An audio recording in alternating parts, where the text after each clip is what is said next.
దేవుని కార్యం అనేది జరుగుతుంది. హల్లెలూయా. దానియేలు ఏం అడిగాడు? సమయం అడిగాడు. మనము కూడా ఎప్పుడు దేవుడిని అడగాలి, దేవా నీతో గడిపే సమయం ఇవ్వండి, నీతో కూర్చున్న సమయం ఇవ్వండి. నేను ప్రియులరా 24 గంటలు దేవుడిలో కూర్చోవాలంటే నాకు చాలా ఇష్టం. పాటలు విన్నా, వాక్యం విన్నా.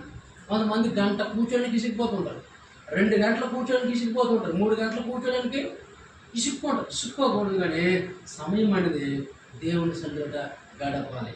ఇక రెండవ చూస్తే ప్రియులరా, ఈ దానియేలు ఎలాంటి వాడంటే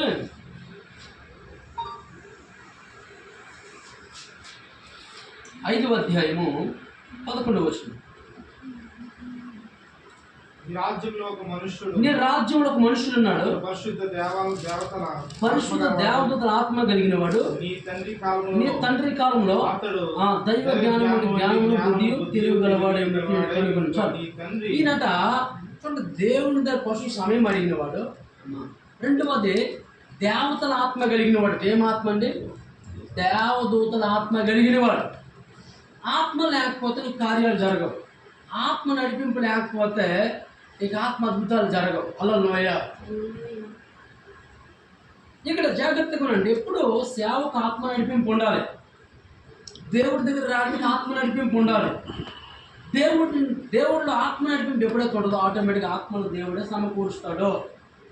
ఇప్పుడు కూడా అక్కడ బెల్షస్సరుతో చెప్తూ ఉన్నాడు, నెబుకద్నెజరు కొడుకుతో, ఇదిగో మన ఇంటిలో ఒక మనుషుడు ఉన్నాడు మన బబులోను రాజ్యంలో, ఇతడు దేవదూతల ఆత్మ కలిగిన వాడు. ప్రియులరా, దేవదూతల ఆత్మ ఎప్పుడైతే కలిగి ఉంటావో, భాషల వరం ఎప్పుడైతే కలిగి ఉంటావో, నిన్ను చూస్తే దెయ్యాలు వెళ్ళిపోతాయి, నన్ను చూస్తే అలాగే పోతాయి. హల్లెలూయా. ఇలాగ ఎన్నో ఈ పరిచయాలు అద్భుతాలు. Praise the lord. హల్లెలూయా. నన్ను చూస్తే కొంతమంది వాళ్ళ ఇంటికే రావద్దంట. 4-5 అనుభవాలు. దేవునికి స్తోత్రం. ఇక్కడ దేవుని ఆత్మ అంటే చాలా ఇంపార్టెంట్. చూడండి, దేవుని ఆత్మ నీలో ఉంటే ఎక్కువ ప్రార్థన చేయాలనిపిస్తుంది.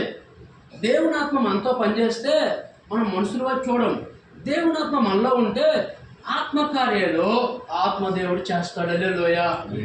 చూడండి, దేవుని ఆత్మ ఉంది కాబట్టి ఈయనట బుద్ధి జ్ఞానం కలిగిన వాడు. కొన్నిసార్లు మనుషుల గట బుద్ధి జ్ఞానం ఉండదు.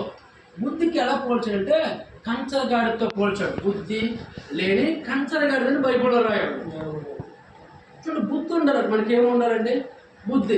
బుద్ధి మంచిదై ఉండాలి. బుద్ధి అట ఎవరి దగ్గర ఉంటుందండి?